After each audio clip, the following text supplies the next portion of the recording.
So just very quickly, I want to go through every one of you. What should this film leave with us in terms of what we need to do, each one of us, what we need to do next to make sure that we're doing our part? But really leave it for one sentence. Go ahead. I'm going to answer this question as a Jew and as an Israeli citizen, that what this film did for me, that reminded me that if I'm not the owner and the narrator of my own story, someone will take it from me, and it is my duty to continue to talk about this movie, to talk about these women, and to, when I walk into a room of women's rights organizations, that I don't leave those two parts of me outside, and I insist that people look me in the face and recognize what my people are going through, what these women have gone through, and I'm not going to back down.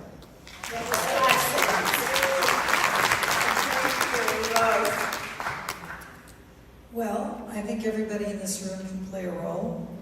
Education, as I said before, is the road to peace and understanding. There is denial not just of the women's rape issue, but there also is denial of everything.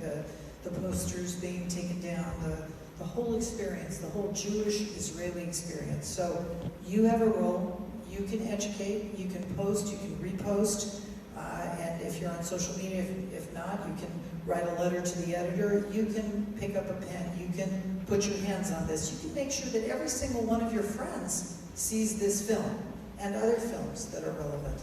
So pick up a pen, make sure that you take a role here, join us. 800 people were executed in Iran last year.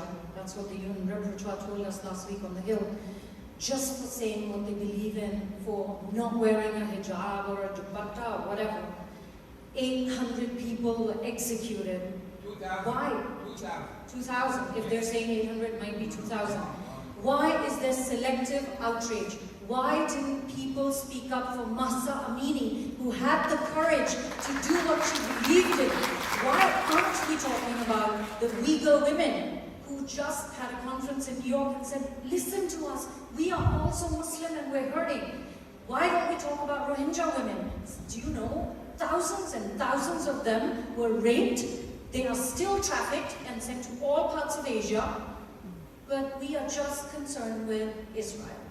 That has to stop. This selective outrage has to stop, and we all need to demand that Seema Bahous, who's the UN Women's Chief, has not condemned the violence of Hamas against Israeli women. She doesn't even believe it. She needs to resign, and we must all call for that. My taxpayer dollars and yours cannot go to building tunnels and refusing to acknowledge the pain of women.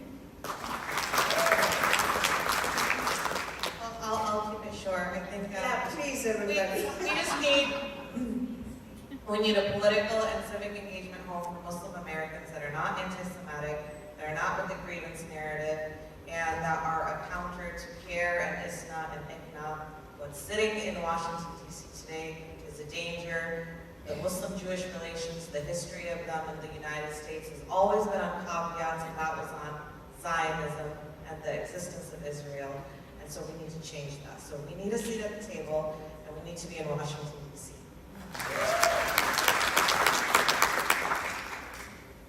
Be a role model. Show that you can hold multiple truths at the same time. Even as if you support, or as you support, or if you support Israel, even if you wish the destruction of Hamas, and believe me, I'd love to wake up tomorrow and find Hamas gone. Try your best to think of the humans on the other side. Think of the people of Gaza that are suffering due to circumstances over which they have no control. If you model that, if you exhibit that, you show that you're the better person, even if it's not reciprocated. You do what's right, not expecting something good in return, and I promise you that will plant seeds for transformation. Thank you. So I have, when I met Rachel Goldberg in Tel Aviv, she told me about her son Hirsch, who had many Muslim friends, but not one person contacted her. And I told her I will remind about her son at any gathering that I come to and I speak at. And so I want you to remember her son. And when I met Amit in DC, I asked her, what is the message you have for the world? She said, talk about us. so that people will hear.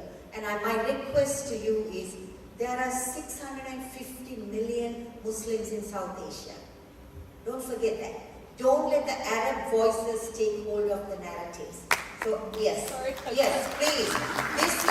This is urgent. This is important. As Zainab said, we need you to amplify our voices. This is hard for us. They call us, I mean, we are a step away from a death threat, but we take a step because we are convinced we are not looking for consensus. So I want you, every one of you, to be convicted.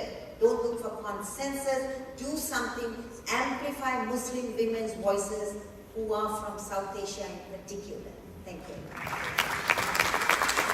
3 very practical things. First, share this video with 10 friends. Second, post this video to 5 feminist organizations that have not spoken about this and ask them why that hasn't happened.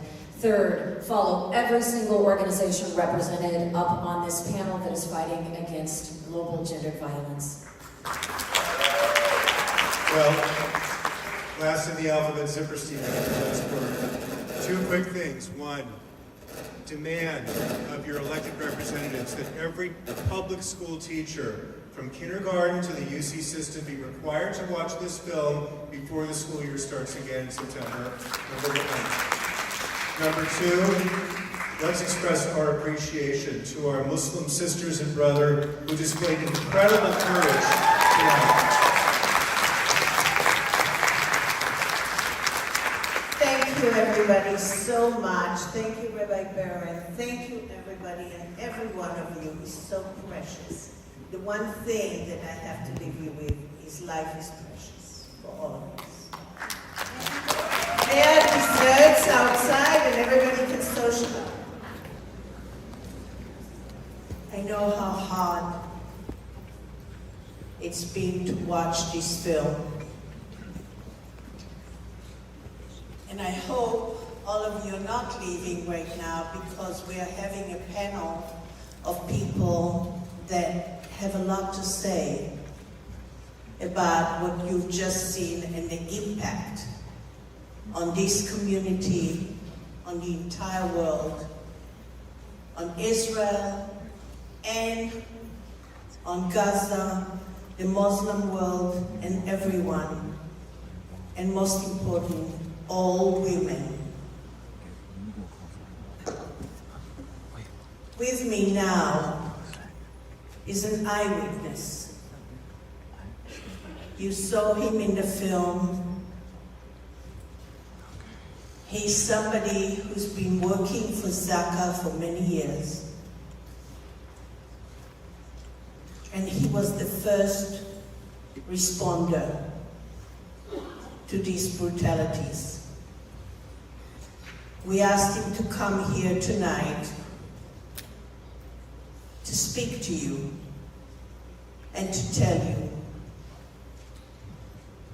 why this moment is so important to him and why is it important to tell everyone what he really saw.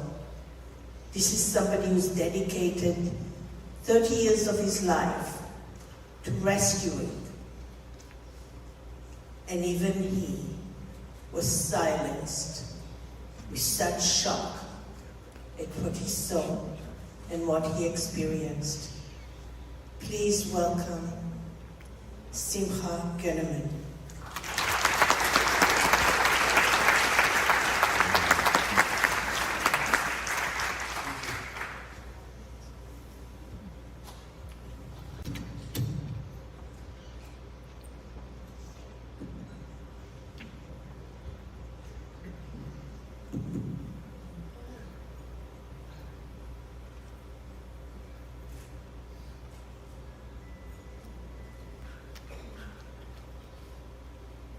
We saw this evening are little drops what we dealt with hundreds of bodies.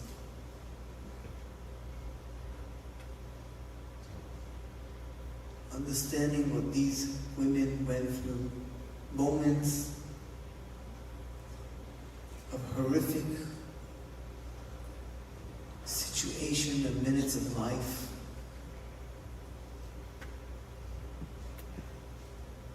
32 years of volunteering Zaka International, going around the world,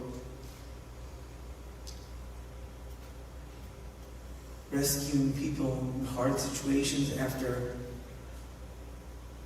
earthquakes, tsunami, 9/11, terror attacks around the world, Bombay and different, facing so many bodies naked. It's something that you cannot imagine. You're not prepared for a situation like this in your life.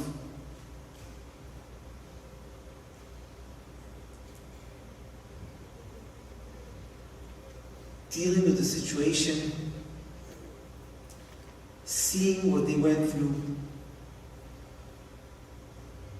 working with my own hands, living the moments of their last seconds.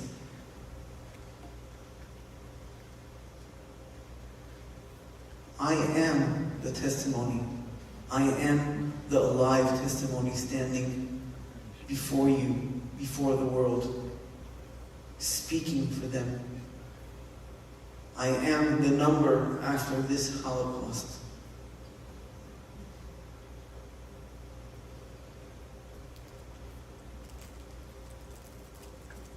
The purpose of this movie is not facing only tragedy that happened in Israel, but understanding what humanity is. All these people around the world that are suffering of abuses, of sexual women, of different places around the world. This is for sure something that has to stop. Does not mean, it doesn't make any difference of the culture of the person that we're facing or we're dealing with, but the understanding what humanity is. Every person is God's creation. Every human that lives in this world is God's creation. It does not make a difference your culture. It does not make a difference who you are.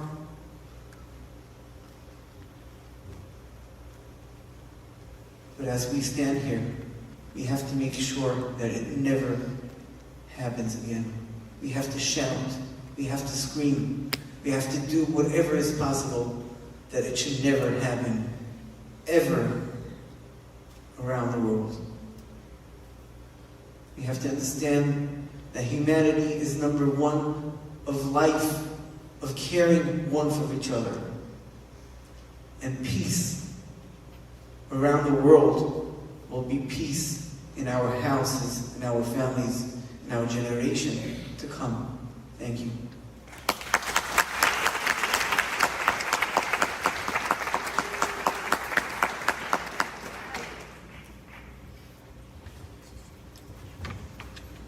This event would not have happened if not for Heidi Basch.